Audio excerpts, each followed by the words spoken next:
وما تدری نفس بأي أرض تموت ان اللہ علیم خبیر۔ بسم اللہ الرحمن الرحیم۔ اذا الشمس كورت واذا النجوم انقدرت واذا الجبال سيرت واذا العشار عطلت واذا الوحوش حشرت وَإِذَا الْبِحَارُ سُجِّرَتْ وَإِذَا النُّفُوسُ زُوِّجَتْ وَإِذَا الْمَوْءُودَةُ سُئِلَتْ بِأَيِّ ذَنبٍ قُتِلَتْ وَإِذَا الصُّحُفُ نُشِرَتْ وَإِذَا السَّمَاءُ كُشِطَتْ وَإِذَا الْجَحِيمُ سُعِّرَتْ وَإِذَا الْجَنَّةُ أُزْلِفَتْ عَلِمَتْ نَفْسٌ مَّا فلا اقسم بالخنس الجوار الكنس والليل اذا عسعس والصبح اذا تنفس انه لقول رسول کریم ذی قوة عند ذی العرش مکین مطاع ثم امین۔ صدق اللہ العظیم وبلغنا رسوله النبی الکریم ونحن على ذلك لمن الشاہدین والشاکرین والحامدین والحمد للہ رب العالمین۔ اللہم صلی علی محمد وعلی آل محمد کما صلیت علی ابراہیم وعلی آل ابراہیم انک حمید مجید۔ اللہم بارک علی محمد وعلی آل محمد کما بارکت علی ابراہیم وعلی آل ابراہیم انک حمید مجید۔ الف الف مرۃ بعدد کل ذرۃ۔ سب حضرات ایک دفعہ پڑھ تو لیا ہوگا، آپ حضرات نے پھر بھی پڑھ لیں درود شریف۔ اللہم صلی علی سیدنا و مولانا محمد وعلی آل سیدنا و مولانا محمد وبارک وسلم۔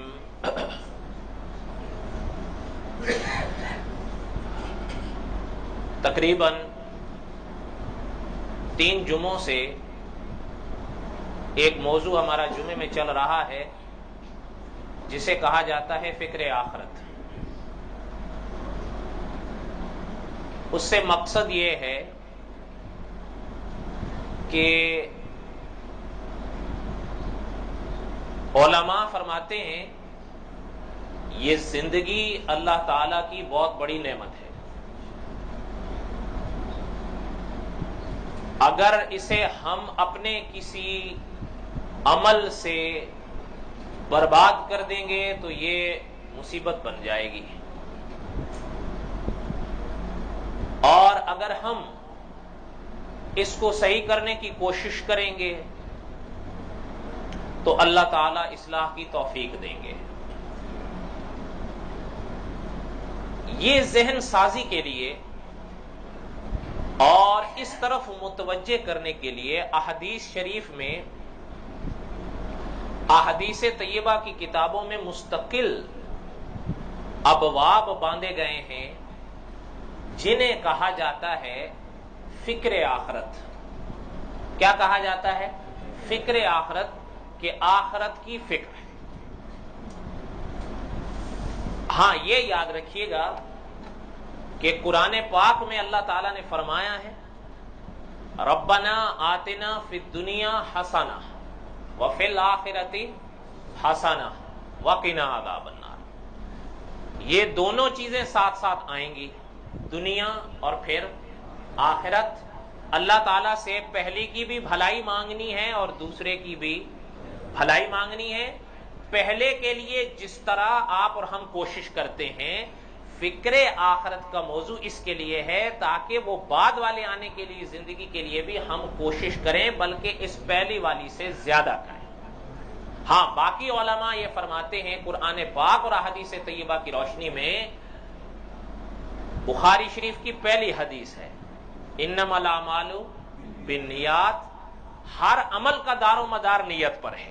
آپ دنیا کے لیے کوشش کریں گے اللہ جی آپ کو بخشیں گے، اگر آپ آخرت کے لیے بھی کوشش کریں گے تو کیسے ہو سکتا ہے کہ اللہ جی نہ توفیق دیں. اس لیے فکر آخرت موضوع یہ رکھا گیا کہ ایسا محسوس ہوا اور سننے میں بھی آیا کہ ماہ رمضان کے بعد ہماری سبقت میں جھول آ جاتا ہے.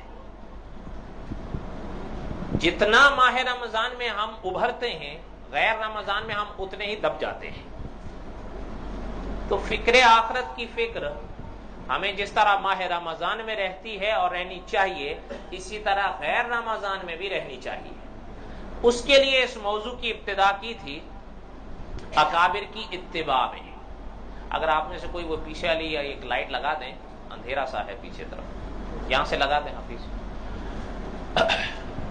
اب اس میں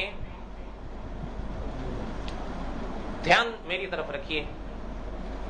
اب اس میں جمعے میں ٹھیک جیسے ہی عید الفطر ادا ہوئی اور آنے والے جمعے میں میں نے اس کی شروعات کی، 3 جمعے ہمارے اس پر چلے، لیکن محسوس ایسا ہوا اور یہ حقیقت بھی ہے بقول قاری عبداللہ عابد صاحب کے کہ جمعے کا وقت بڑا مختصر ہوتا ہے. اس لیے اس میں کچھ زیادہ باتیں تو نہیں عرض کی جا سکتی. اس کے لیے پھر جو ہمارا ہفتہ وار درس ہوتا تھا ہم نے اتوار کو نماز ظہر کے بعد رکھا اور پھر اسی موضوع کو ہم نے اس میں بھی رکھا، تاکہ ممکن ہے اور عام طور پر ایسا ہوتا ہے کہ جو حضرات جمعے میں نہیں آ سکتے وہ اتوار والے میں آ جاتے ہیں، تو شاید کسی کے دامن میں کوئی بات پڑ جائے اور اس کی اور ہماری نجات کا ذریعہ بن جائے. اتوار کی اس فکر آخرت کی یہ دوسری قسط ہے. گزشتہ اتوار کو میں نے تقریباً 2 جمعوں کا جو گزشتہ سے پیوستہ تھے ان کا خلاصہ عرض کر دیا تھا، اور پھر پرسوں جمعہ گزرا ہے اور حسن اتفاق کہیے یا سوء اتفاق کے جمعے کا کوئی بیان بھی محفوظ نہیں ہے. البتہ گزشتہ اتوار والا محفوظ ہوا، لیکن آواز کا جو تقاضا تھا وہ نہ ہوئی. ہر آنے والے لمحے میں اس میں شرار ہے، سننے والے کو الجھن ہوتی ہے. اب بہرحال جو ہو گیا سو ہو گیا، اب اس کا تو اعادہ نہیں کر سکتے، لیکن جو باتیں ذہن میں ہیں عرض کر دیتے ہیں. دعا کریں اللہ تعالی ہم سب کو اصلاح کی توفیق بخشے. آخرت کی علماء فرماتے ہیں 5 منزلیں ہیں. مناظر اسلام حضرت چنوٹی صاحب رحمۃ اللہ علیہ فرمایا کرتے تھے کہ علماء کی کوشش کیا کرو کہ کچھ باتیں یاد رہ جائیں. آخرت کی 5 منزلیں ہیں. جمعے کے 3 بیان تیسری منزل کے قریب پہنچے ہیں، ابھی تیسری شروع نہیں ہوئی ہے، ہو سکتا ہے آج ہم کچھ حصہ اس تک چلے جائیں. پہلی منزل ہے سکرات، اور یہ آخرت کے مناظر کا پہلا منظر ہوتا ہے، اور یہ اسی دنیا میں شروع ہو جاتا ہے. وہ سامنے ہی ہوتا ہے، بلکہ ابھی روح کا ساتھ کچھ نہ کچھ باقی ہوتا ہے وجود میں کہ اس کی ابتدا ہو جاتی ہے. البتہ حضرت سفیان ثوری رحمۃ اللہ علیہ نے فرمایا ہے کہ جب وہ پردہ ہٹتا ہے، آخرت کا منظر جب سامنے آنا شروع ہو جاتا ہے، اس لیے کہ جب ملائکہ سامنے نظر آ گئے تو شروعات تو ہو گئی. بلکہ امام ابن کثیر رحمۃ اللہ علیہ نے لکھا ہے کہ تب تو دودھ کا دودھ اور پانی کا پانی ہو گیا.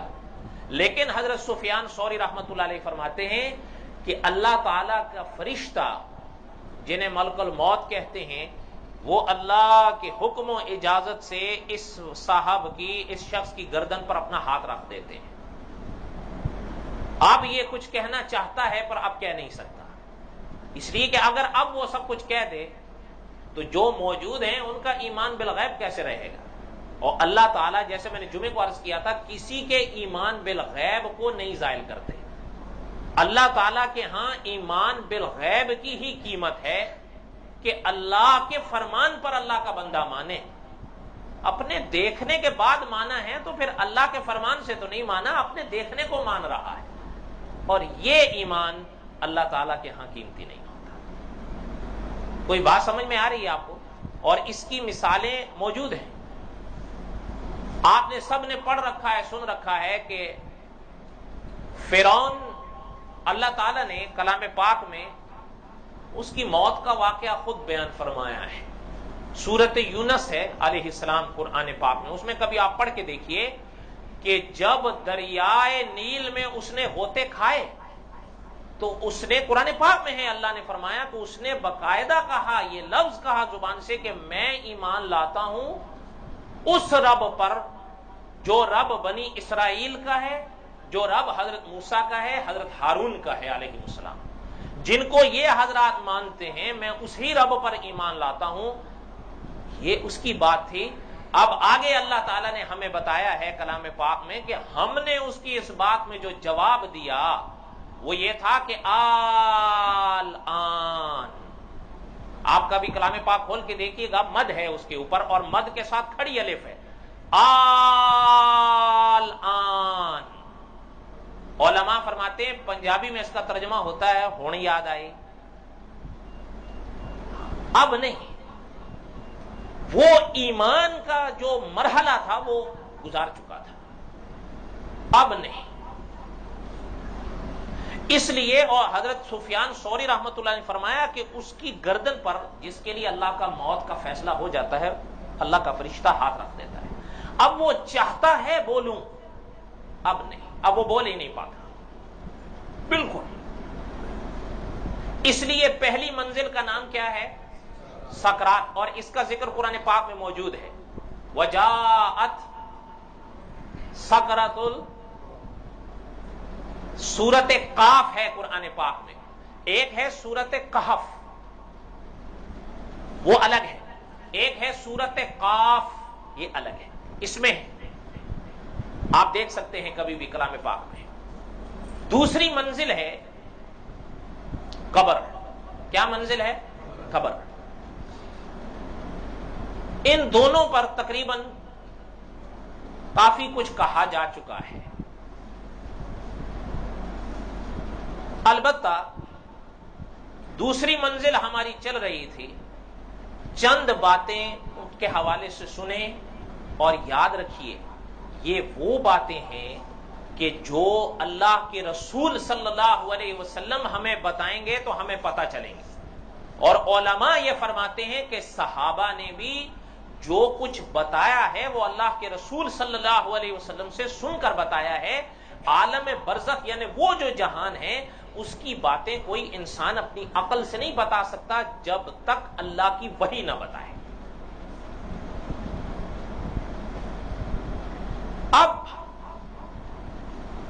ہمارے ہاں موت، اگر کسی کے ذہن میں یہ ہے کہ موت نام ہے فناہ کا، کہ یہ مٹ جانے کا نام ہے، نہیں، ایسا نہیں ہے.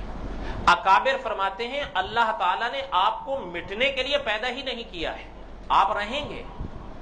موت اس کا نام نہیں ہے کہ آپ عدم میں چلے جائیں اور آپ کا کوئی نام نشان نہ رہنا.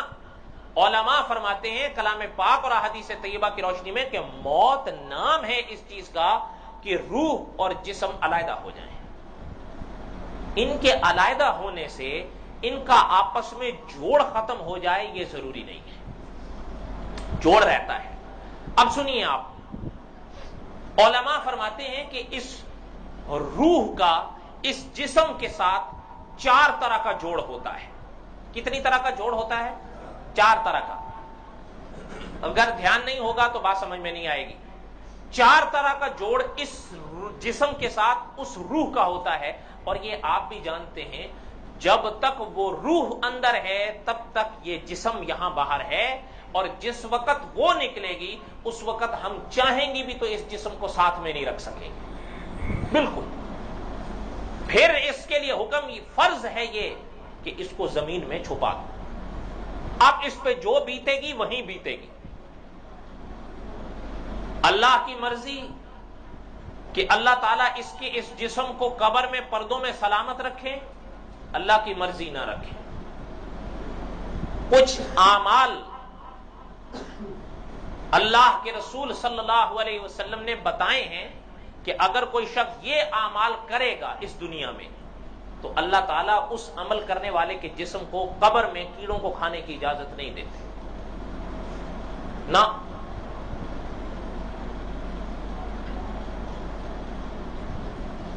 کتنی طرح کا تعلق بتایا روح کا جسم کے ساتھ؟ 4 طرح کا.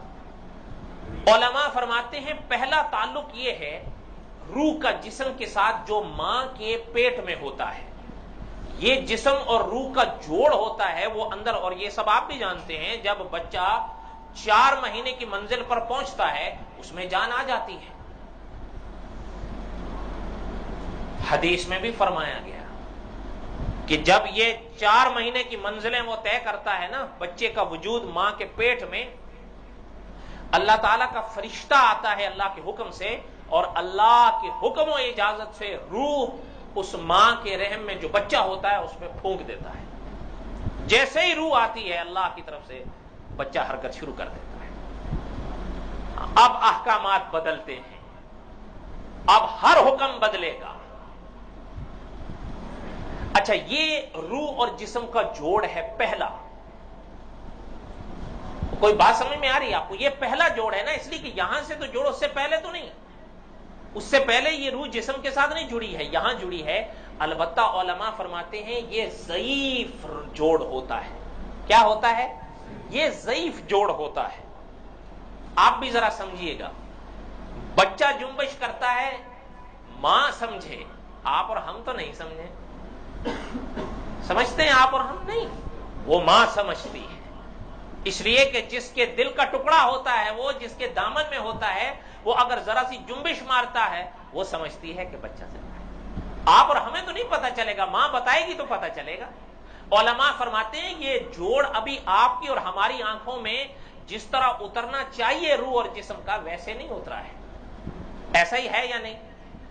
اگلی بات، علماء فرماتے ہیں دوسرا جوڑ اس جسم اور روح کا وہ ہے جو اس دنیا میں ہوتا ہے کہ جب بچہ اس دنیا میں آ جاتا ہے. اب یہ روح اور جسم کا جوڑ اتنا مضبوط ہوتا ہے کہ پڑھا لکھا بھی دیکھتا ہے اور ان پڑھ بھی دیکھتا ہے.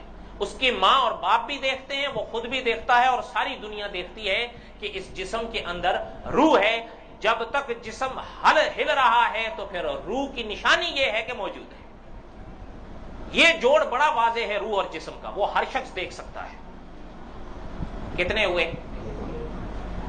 اچھا، ایک اور جوڑ ہے روح اور جسم کا، وہ آپ اور ہم سب دیکھتے ہیں.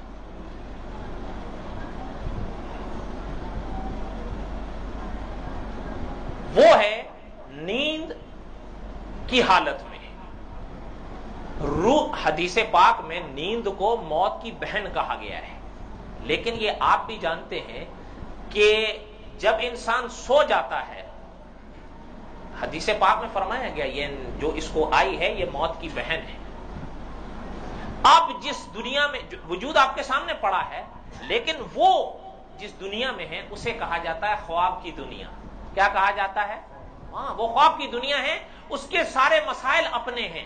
اگر وہ آپ کے سامنے بستر پر بھی پڑا ہے اور آنکھ کھولنے کے بعد آپ سے کہہ دے کہ میں نے خواب میں کعبہ دیکھا ہے، آپ کہہ سکیں گے جھوٹ بولتا ہے؟ حسن ظن سے کام لیجئے. ہاں، اور حدیث پاک میں منع فرمایا گیا کہ خواب نہیں دیکھا ہے تو پھر مت بولو، دیکھا ہے تب بولو. اگر اس نے یہ کہا ہے کہ میں نے مکہ دیکھا ہے تو دیکھا ہے، اس لیے کہ خواب میں جو مرضی دیکھ لے. خواب میں تو ایسے خوش نصیب بھی ہیں کہ جنہوں نے صحابہ کو دیکھا، صحابہ کو بھی دیکھا. خواب میں ایسے خوش نصیب بھی ہیں جنہوں نے محمد الرسول اللہ کو دیکھا صلی اللہ علیہ وسلم. اور خواب میں ایسے بھی ہیں خوش نصیب کہ جنہوں نے حضرت جبرائیل کو دیکھا. اور کیا بات کرنی ہے، خواب میں ایسے بھی ہیں کہ جن کو اللہ ذوالجلال والاکرام کی زیارت ہوئی ہے، لیکن کسی نے بھی تعجب کا اظہار نہیں کیا، اس لیے کہ وہ خوابوں کی دنیا ہے، ان کے قانون اپنے ہیں. کتنے جوڑ ہوئے؟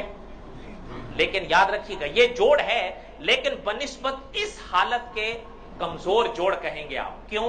اس لیے کہ جو کچھ اس کے اوپر خواب کے اس پردے کے اس طرف ہو رہا ہے وہ تو جانتا ہے. آپ اور ہم بھی جانتے ہیں نہیں، ہم تو صرف یہ دیکھ رہے ہیں وہ سو رہا ہے اور روح اس میں موجود ہے. کیوں؟ اس کی نشانی یہ ہے کہ نبض پھڑک رہی ہے، اس کے پہلو بدل رہے ہیں. علماء فرماتے ہیں نیند کی حالت میں روح باہر آ جاتی ہے، لیکن وہ اللہ کے حکم اجازت سے اتنے پاس رہتی ہے کہ اس کا اثر وجود پر ایسے پڑ رہا ہوتا ہے کہ روح کی وجہ سے یہ نبض بھی پھٹتی ہے، اور انسان کو جب کروٹ کی محسوس ہوتی ہے اس کو حالانکہ خواب میں ہوا ہوتا ہے لیکن پہلو بدلتا ہے، یہ اثر ہے، لیکن اس حالت سے جو ابھی ہوتی ہے جیگتی جاگتی حالت میں اس سے کمزور ہے۔ ایسا ہی ہے یا نہیں؟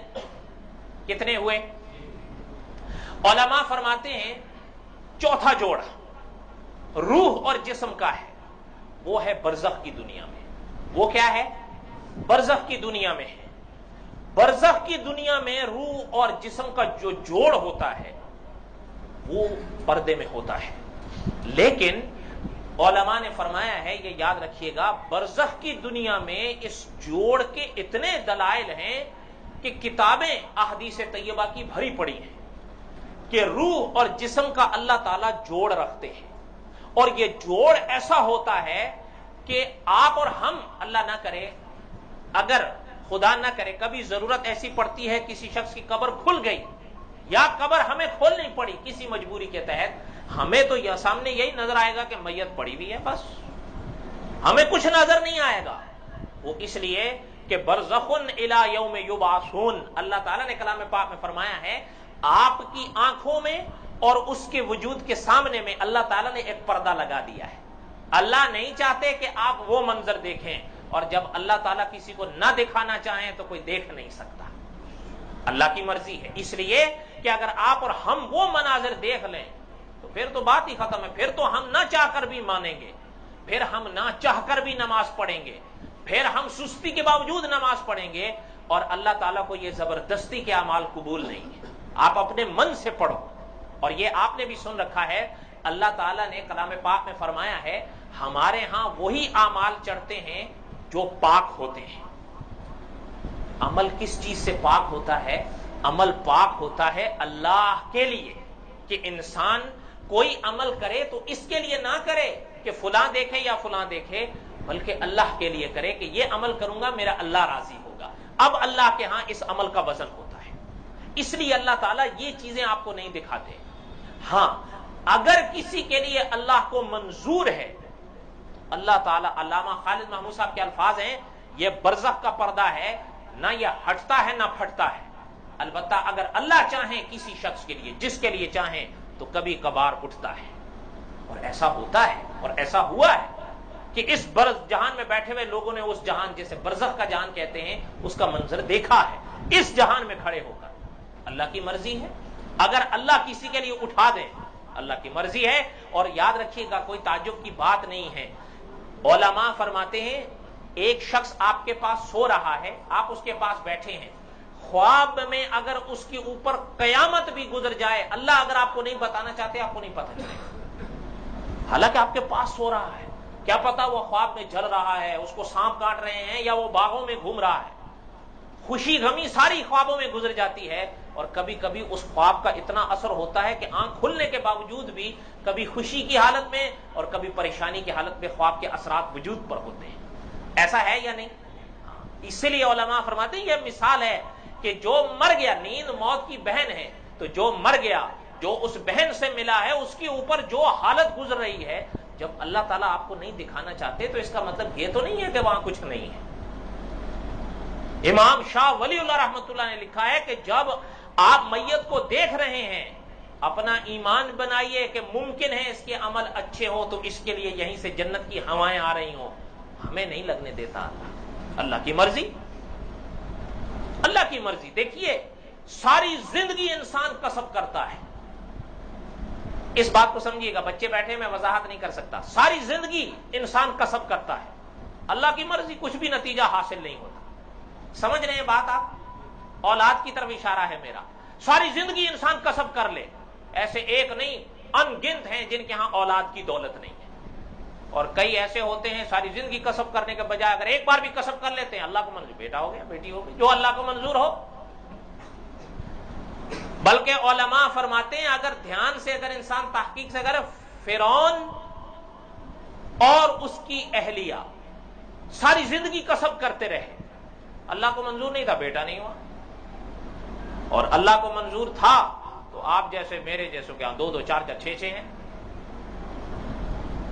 یہ بات ذہن میں رکھیے گا کہ اگر اللہ آپ کو دکھانا چاہے تو آپ دیکھ سکیں گے، اللہ آپ کو چاہے سنانا تو سن سکیں گے، ورنہ نہیں۔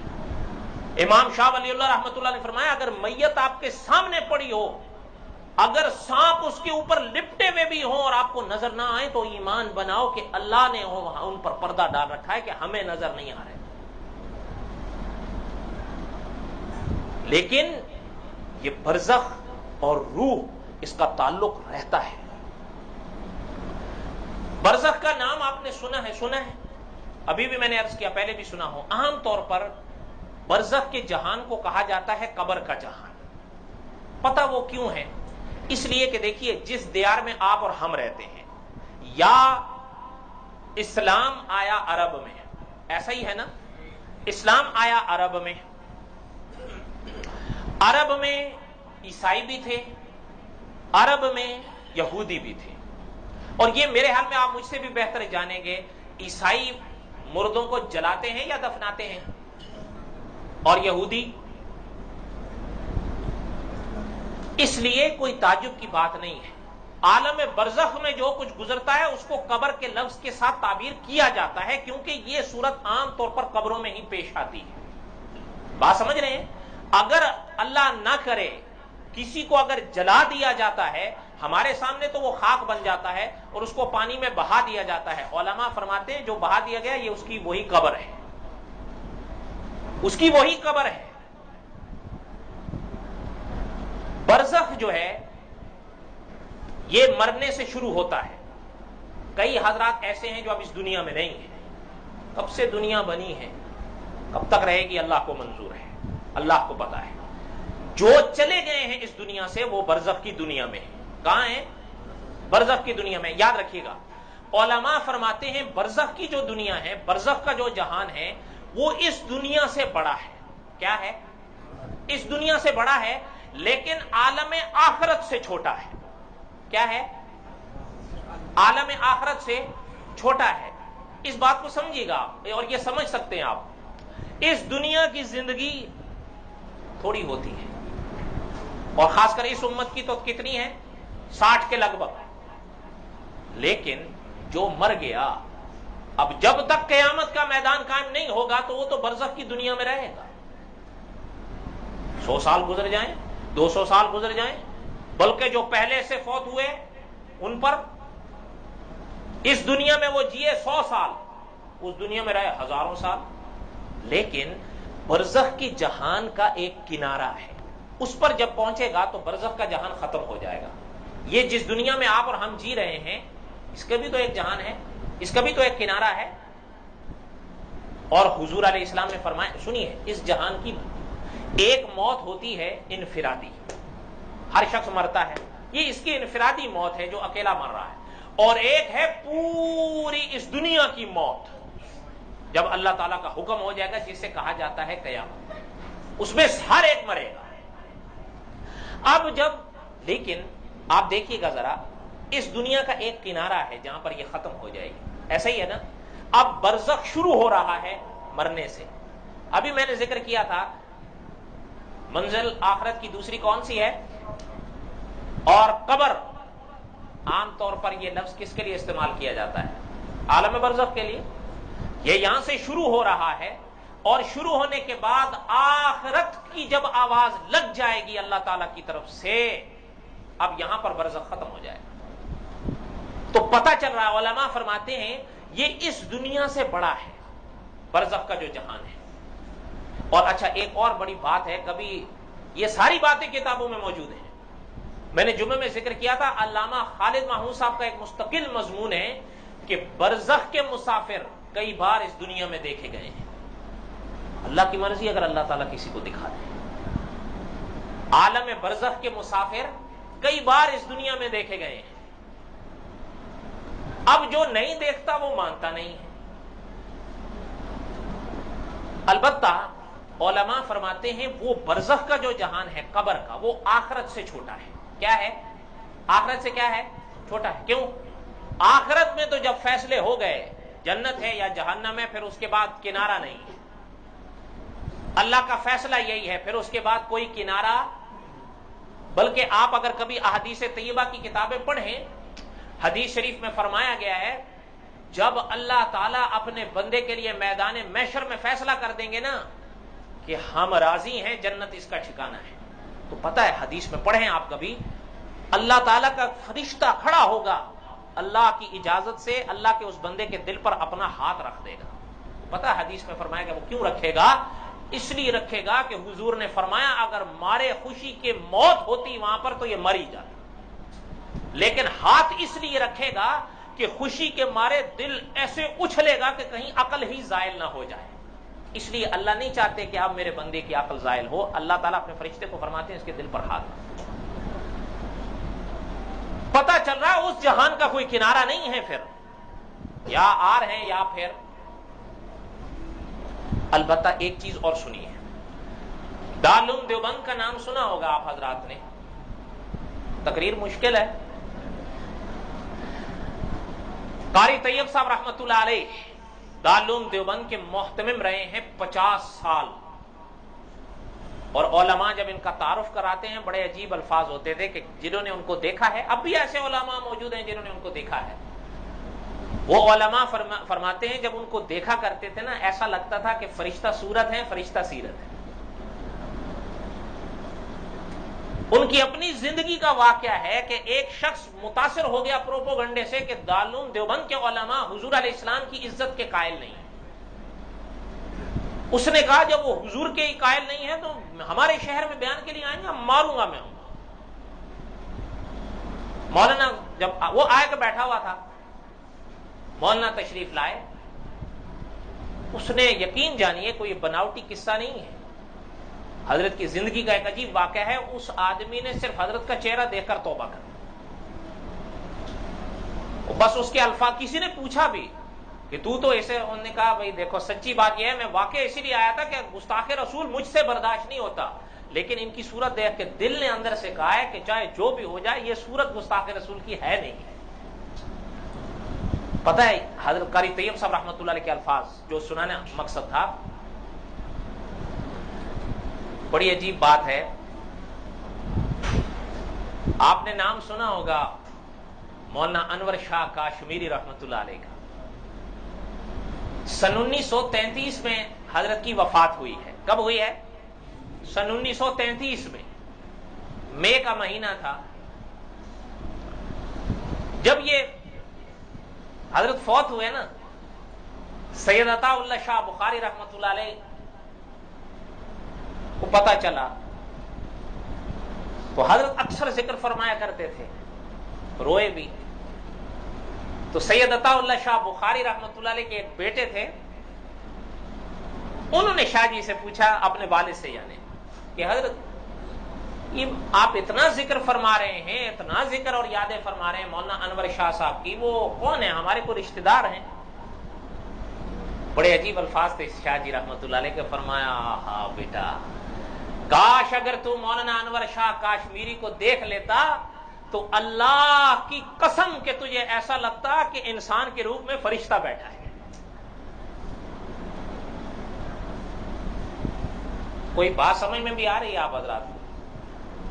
امام ابن کثیر رحمۃ اللہ نے لکھا ہے نا، یہ دل جو ہے نا یہ چہرے کا آئینہ ہوتا ہے، یہ چہرہ جو ہے نا اس دل کا آئینہ ہوتا ہے، جو عمل آپ کریں گے نا اس چہرے میں رنگ نقش ظاہر فرق ہوتا ہے۔ حضرت طیب صاحب رحمۃ اللہ علیہ فرماتے ہیں کہ یہ جو قبر کی دنیا ہے، برزخ کا جہان، یاد رکھیے گا یہ اس دنیا اور آخرت کی دنیا کا بیچ کا جہان ہے۔ اچھا اب ایک سوال یہاں پر علمی پیدا ہوتا ہے کہ برزخ کا جو جہان ہے یہ دنیا کے زیادہ قریب ہے یا آخرت کے زیادہ قریب ہے؟ قاری طیب صاحب رحمۃ اللہ علیہ کی تحقیق یہ ہے کہ برزخ کا جو جہان ہے وہ بنسبت آخرت کے دنیا کے زیادہ قریب ہے،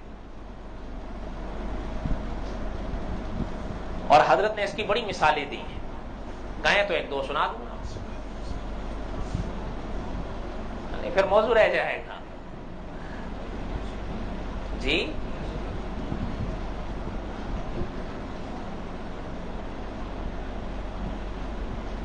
چلیں ٹھیک ہے، حدیث میں فرمایا گیا، اب ان دونوں موضوع کو یہ سن لیں، میں اپنا موضوع بھی ساتھ میں لے جاتا ہوں، فکر آخرت، کیونکہ وقت تھوڑا ہے، اور برزخ کا جو جہان اس دنیا سے زیادہ قریب ہے بنسبت آخرت کے، اس کی مثالوں کو میں عرض کرتا جاؤں گا، آپ سمجھتے جائیے گا، کچھ کام آپ بھی ساتھ ساتھ میں کریے۔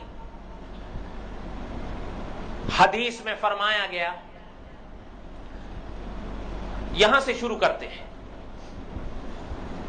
حضور علیہ الصلوۃ والسلام کے پاس ایک صحابی آئے رضی اللہ تعالی، انہوں نے آ کر حضور علیہ السلام سے ایک سوال کیا۔ فرمایا آقا صلی اللہ علیہ وسلم، ایک بات پوچھنی ہے کہ لوگوں میں سب سے بہترین شخص کون سا ہے؟ کیسا سوال ہے؟ اب سنیے، حضور علیہ السلام نے فرمایا کہ لوگوں میں سب سے بہترین شخص وہ ہے جس کی عمر زیادہ ہو اور عمل اچھے ہو۔ کیسا جامع معنی جواب ہے۔ اچھا آگے سنیے، انہوں نے دوسرا سوال کیا کہ حضور صلی اللہ علیہ وسلم، حضور صلی اللہ علیہ وسلم، لوگوں میں سب سے بدترین شخص کون سا ہے؟ انہوں نے فرمایا، حضور نے فرمایا وہ ہے جس کی عمر زیادہ ہو اور عمل خراب ہو، بدترین شخص۔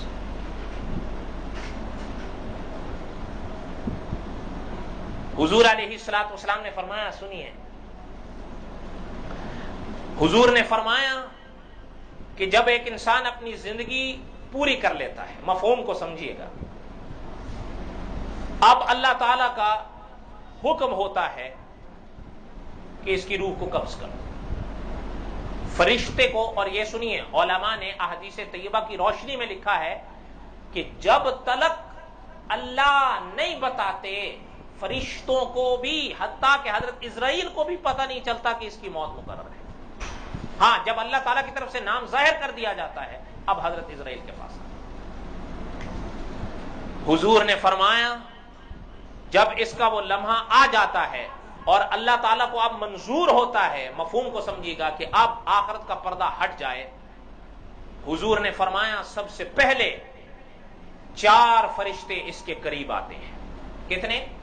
4۔ اس کے پاس آ کر کہتے ہیں، ایک فرشتہ کہتا ہے میں نے مشرق و مغرب گھوما ہے، او اللہ کے بندے تیرے لیے رزق کا ایک دانہ بھی اب باقی نہیں میں نے پایا۔ وہ یہ کہہ کے پیچھے ہٹ جاتا ہے۔ پھر دوسرا قریب آتا، مطلب کیا ہے کہ یہ اپنا رزق، پھر فرمایا دوسرا پاس آ کے کہتا ہے کہ اللہ کے بندے میں نے مشرق و مغرب، شمال و جنوب چل لیا ہوں، تیرے لیے مقدر میں پانی کا اب کوئی آخری قطرہ بھی نہیں بچا، سب تو پورا کر لیا ہے۔ اب وہ بھی پیچھے ہو جاتا ہے۔ پھر فرمایا حدیث میں کہ اب تیسرا پاس آتا ہے۔ تیسرا پاس آ کے پتہ کیا کہتا ہے؟ وہ کہتا ہے کہ اللہ کے بندے میں نے مشرق سے مغرب، شمال سے جنوب پوری دنیا دیکھ لی ہے، پھلانگ لی ہے، چھلانگ لی ہے، چھان لی ہے، تیرے لیے کوئی ایک آخری سانس بھی بقایا نہیں ہے۔ کتنے ہوئے؟ اب فرمایا اب چوتھا پاس آتا ہے۔ چوتھا پاس آتا ہے اور غالباً اب وہ چوتھا یہ کہتا ہے کہ بھائی اب تیرا اعمال، سمجھ رہے ہیں نا؟ فرمایا یہ کہہ کے اب پیچھے ہو جاتا ہے۔ حضور نے فرمایا علیہ السلام اب مرحلہ آتا ہے کہ حضرت اسرائیل پاس آتے ہیں۔ اب حضرت اسرائیل پاس آتے ہیں اور علماء نے لکھا ہے کہ اب وہ اس میت کی گردن پر ہاتھ رکھ دیتے ہیں۔ اب جو رکھتے ہیں یہ بھیگ جائے نا، یہ ہے۔ حضور نے فرمایا جب یہاں پہ پسینہ ظاہر ہو جائے اور یہ آنسوؤں سے بھر جائیں اور یہ کھل جائیں، یہ حدیث میں حضور نے فرمایا۔ حضور نے فرمایا جب یہ تینوں نشانیاں دیکھ لو تو سمجھ جانا کہ اللہ کی رحمت شروع ہو گئی ہے۔ کوئی بات سمجھ میں آ رہی ہے؟